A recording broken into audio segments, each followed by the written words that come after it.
Happy New Year to all my family and friends. 2024 last 1 ஹவரில் நான் இதை record பண்ணுறேன். என்னோட சின்ன லைஃப் ஜேர்னியை பற்றி சொல்லணும்னு ஆசைப்பட்றேன். யாருக்கு விருப்பம் இருக்கோ கேளுங்க, யாருக்கெல்லாம் விருப்பம் இல்லையோ just ignore it. Okay, actually ஒரு இன்ட்ரோவர்ட்டோட ஜேர்னி எப்படி இருக்கும் அப்படின்றத பற்றி தான் ஒரு ஷார்ட்டாக சொல்ல போகிறேன். ஃபேமிலி சைடில் நான் இன்ட்ரோவர்ட் கிடையாது, ஆனால் ஃப்ரெண்ட்ஸ் சைடில் நான் இன்ட்ரோவர்ட் தான். என்னை யாரும் தப்பாக நினச்சிடக்கூடாது, என்னை யாரும் தப்பாக பேசிடக்கூடாதுன்னு எல்லா விஷயத்துலையுமே பொறுமையாக தான் இருப்பேன். சம்டைம் எனக்கு பிடிச்ச விஷயத்த கூட பிடிக்கலன்னு சொல்கிறது, எனக்கு நல்லா தெரிஞ்ச விஷயத்த கூட தெரியலன்னு சொல்கிறது. பல வருஷமாக என் கூட ஃப்ரெண்ட்ஸாக ஜேர்னி பண்ணவங்களுக்கு கூட எனக்கு என்ன பிடிக்கும், எனக்கு என்ன தெரியும் அப்படின்றது கூட தெரியாத அளவு நான் சைலண்ட்டாக தான் இருப்பேன். இதெல்லாம் ஏன் சொல்கிறேன்னா, நான் 2025 நான் நானாக இருக்கணும்னு விரும்புகிறேன். யார் என்ன நினச்சாலும் கவலையே படாமல் நான் ஹாப்பியாக சுற்றணும், ஹாப்பியாக ஒரு ஃப்ரீ பேர்டாக இருக்கணும்னு ஆசைப்படுறதுனால தான் இது எல்லாத்தையுமே ஷேர் பண்ணணும்னு ஆசைப்பட்றேன். ஃப்ரெண்ட்ஸ் கூட ஓவராக கம்யூனிகேட் பண்ண மாட்டேன். எனக்கு பாய்ஸில் ஃப்ரெண்ட்ஸ் இல்லை. நான் பாய்ஸ்கிட்ட பேசவும் மாட்டேன். மோஸ்ட் ஆஃப் டைம் தனியாக தான் இருப்பேன், தனியாக தான் எதுவாக இருந்தாலும் பண்ணுவேன். இப்போ நான் நீட் கிளாஸ் போகிறேன், அங்கேயுமே தனியாக தான் இருக்கேன், தனியாக தான் எல்லாமே பண்ணுவேன். யார்கிட்டையும் பேச வராமல் இல்லை, யார்கிட்டையும் போய் வச்சுக்க வேண்டாம், பேசிக்க வேண்டான்ற மாதிரி. நான் ரியலாக எப்படி இருப்பேன்னு ஒரு சில பேருக்கு தெரியாது, அதனால் தெரியப்படுத்திக்கிறதுக்காக தான் இந்த சின்ன வீடியோ. ஆக்சுவலி எனக்கு நல்லாவே பாட வரும், நான் நல்லாவே ட்ராயிங் பண்ணுவேன், நல்லாவே டான்ஸும் பண்ணுவேன். அது நிறையா பேருக்கு தெரியாது. ஸ்கூலுக்கு போகிறேன், அவுட் சைடு எங்கேயா போகிறேன்னா சைலண்ட்டாக தான் இருப்பேன். பட் நான் வீட்டில் எப்படி இருப்பேன்னா ரொம்ப சைல்டிஷாக இருப்பேன். எது சொன்னாலும் கேட்க மாட்டேன், எதுக்கு எடுத்தாலும் அட்டகாசம் பண்ணுவேன், எதுக்கு எடுத்தாலும் சேட்டை பண்ணுவேன். அந்த மாதிரி தான் இருப்பேன். எப்பயுமே கத்திக்கிட்டே தான் இருப்பேன், ஒரு வைப்பாக தான் இருக்கும், சைலண்ட்டாலாம் இருக்க மாட்டேன். என் ஃப்ரெண்ட்ஸ் சைடில் ஆகட்டும், என் ஃபேமிலி சைட்லேயே ஆகட்டும், சில பேர் சொன்ன பேச்சை நான் கேட்டிருக்க மாட்டேன். அது நான் எடுக்கிற முடிவு தான் கரெக்டுன்னு சம்டைம்ஸ் நான் என்னோடய முடிவே எடுத்துருவேன். பட் ஒன் திங், அது எனக்கு நல்லாவே தெரியும், கண்டிப்பாக அது சக்ஸஸ் தான் ஆகும். நிறைய விஷயத்துக்கு ஷையாக ஃபீல் பண்ணுவேன், எனக்கு அது ஒரு மாதிரி இருக்கும். பட் நான் 12th முடித்ததுக்கப்புறம் கொஞ்சம் கொஞ்சமாக மாதங்கள் போக ஆரம்பிச்சது. இப்போது லாஸ்ட் 2 மந்த்தாக நான் நானாக இருக்கேன் அப்படின்ற ஃபீல் ரொம்ப அதிகமாகவே இருக்குது. நிறையா பேர்கிட்ட போய் நானே பேசுகிறேன், நான் நிறையா விஷயம் நானே தனியாக தெரிஞ்சுக்கிறேன். நான் எங்கே போனாலும் இப்போது எங்கள் அம்மாவோட ஹெல்ப் இல்லாமல் நிறைய விஷயம் பண்ணுறேன். நிறையா விஷயத்தில் இது தப்பு, இது சரின்றது டிஃப்ரென்ஷியேட் ஆகுது. அந்தளவு நான் சேஞ்ச் ஆகிருக்கேன்.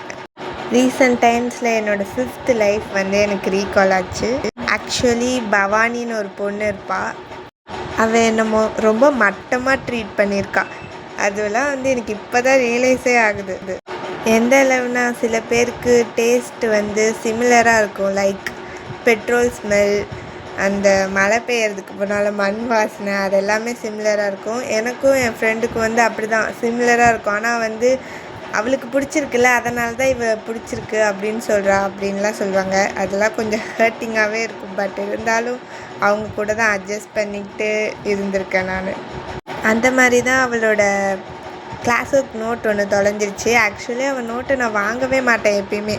ஆனால் அவள் மிஸ்கிட்ட என்ன சொல்லிட்டான்னா, நான் தான் அவள் நோட்டை வாங்கிட்டு போய் தொலைச்சிட்டேன் அப்படின்னு சொன்னான். அதுக்காக மிஸ் என்னை ப்ளேம் பண்ணுறது, அடிக்கிறது அப்படின்லாம் பண்ணிகிட்டு இருந்தாங்க.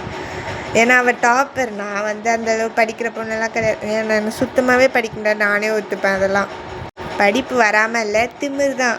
எதுக்கு படிச்சுக்கிட்டு ஃப்ரீயாக இருப்போமே அப்படின்ற மாதிரி படிக்காமல் விட்டது தான்.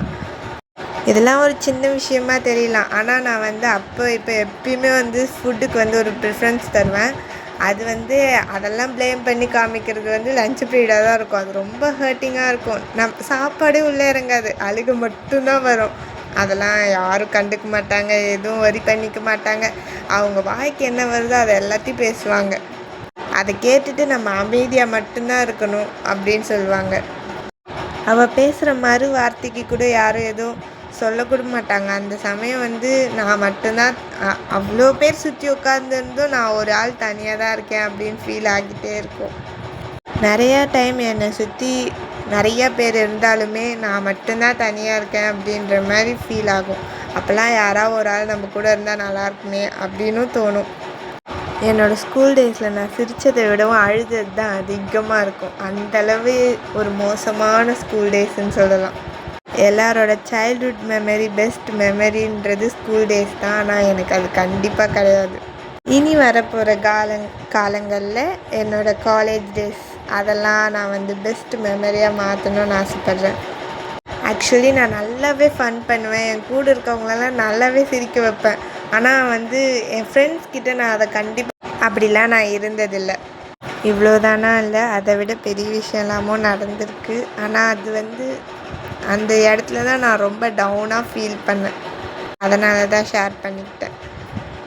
இதை யாரையும் ஹர்ட் பண்ணுறதுக்காக இல்லை, ஜஸ்ட் சொல்லணும்னு நினச்சேன், அதனால் சொல்கிறேன். இங்கே அதிகமாக பேசுகிறவங்கள விடவும் கம்மியாக பேசுகிறவங்களுக்கு நிறைய விஷயம் தெரியும். அதனால் உங்கள் கூட யாராவது சைலண்ட்டாக இருக்காங்கன்னா அவங்களுக்கு எதுவும் தெரியாது, அவங்க எதுக்குமே பிரயோஜனம் இல்லை, அவங்க யூஸ்லெஸ்ன்னு மட்டும் நினச்சிடாதீங்க. Anyways, again happy new year to all. நீங்களாக மட்டும் இருங்க, யாருக்காகவும் உங்களை சேஞ்ச் பண்ணிக்காதீங்க. என் ஸ்கூல் லைஃப்பில் மற்றவங்களுக்காக பார்த்து நான் சேஞ்ச் பண்ணது என்னோடய ஸ்கூல் லைஃப் ஃபுல்லாகவுமே டேமேஜாக மட்டும்தான் ஆச்சு. அதுக்காக தான் சொல்கிறேன்.